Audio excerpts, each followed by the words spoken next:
Ang nasa harapan natin ngayon ay ang Suzuki GSX S150. Ito ang street fighter bike sa GSX series at ito din ang pinakamura sa kategorya nito. Pero pagdating naman sa forma, sobrang sporty, astig at malabig bike ang dating. Di mo nga aakalain na 150cc lang ito.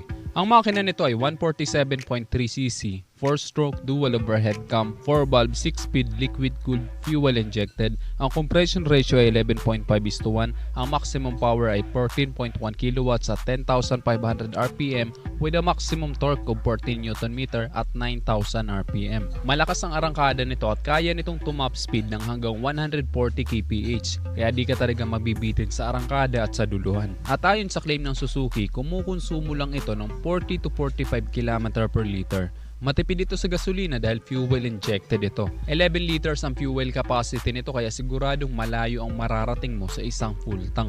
Pagdating naman sa headlight ay naka-LED at malaki ang headlight nito kaya malawak ang sakop ng ilaw. Maganda din ang pagkakaposisyon ng kanyang turn signal lights kaya mas visible ito sa kalsada. Meron din itong built-in hazard lights na very useful talaga lalo na kapag nakahinto tayo sa alanganing lugar. Nakadagdag pogi din itong kanyang visor, parang carbon fiber ang design ng materials. Dito pa lang sa harapan, napaka-sporty na talaga, very eye-catching ang kanyang disenyo. Meron lang siyang simpleng decals dito sa gilid na Suzuki with color blue and yellow-green na decals. Minimalist lang pero bagay na bagay. At kapag tiningnan mo ito sa side view, malabig bike talaga ang dating, napaka-macho.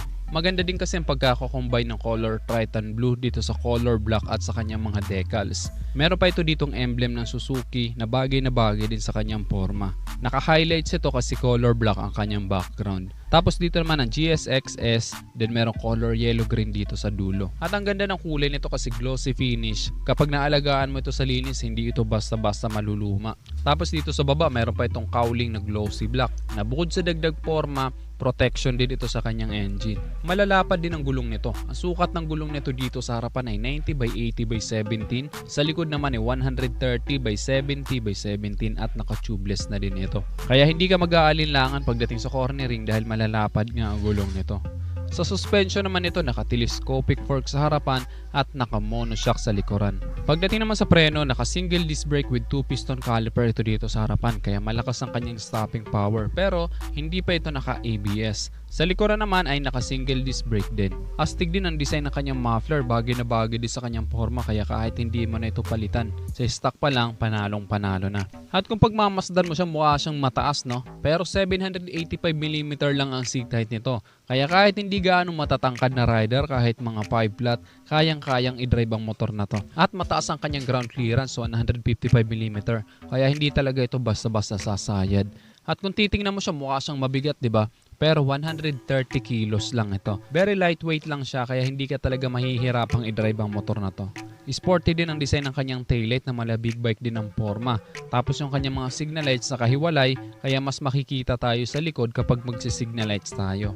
Naka fully digital display ito kaya mas maganda itong tingnan at mas user friendly. Madaling basahin ng kanyang mga indicator tapos meron pa itong gear indicator kaya hindi ka malilito. At bagay na bagay din ang kanyang naked handlebar sa kanyang forma.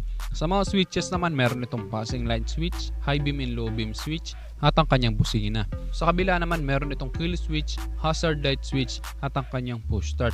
At bukod sa kanyang push start, meron pa itong kickstarter. Kaya dagdag peace of mind ito lalo na sa mahabang biyahe. Anyway, available ito dito sa New Neymar dito sa San Jose, Iriga City. Pagdating naman sa kanyang presyo, ang kanyang cash price ay 134,400 pesos at pwede mo rin siyang i-avail ng installment. Ang minimum down payment nila dito ay 25,000 pesos lang. At ang magiging monthly installment mo sa 12 months ay 12,280 pesos. Sa 24 months naman ay 7,680 pesos. Sa 36 months naman ay 6,147 pesos. At meron ka ng Suzuki GSX S150 na napakaangas, malabig bike ang dating, napakaganda ng forma.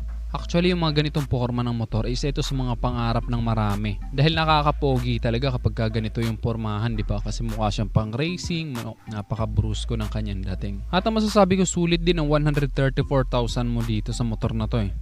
Napakaangas ng forma at branded pa Suzuki kaya siguradong maganda ang makina. Mura lang din naman ang mga piyesa nito at marami ring available dahil medyo matagal na rin naman ang model na GSX S150. Ngayon, kung ikaw ang tatanungin, ano ang masasabi mo dito sa GSX S150? I-comment mo na lang sa baba ang iyong opinion, at kung nagustuhan mo naman ang video to, just hit like. Kung bago ka lang sa aking YouTube channel, huwag kalimutan mag-subscribe. Follow nyo na rin ang aking Facebook page para mas updated ka pa sa mga susunod na gagawin kong video. Yun lang guys, hanggang sa muli. Ako si Rosgo TV. Ride safe always and God bless.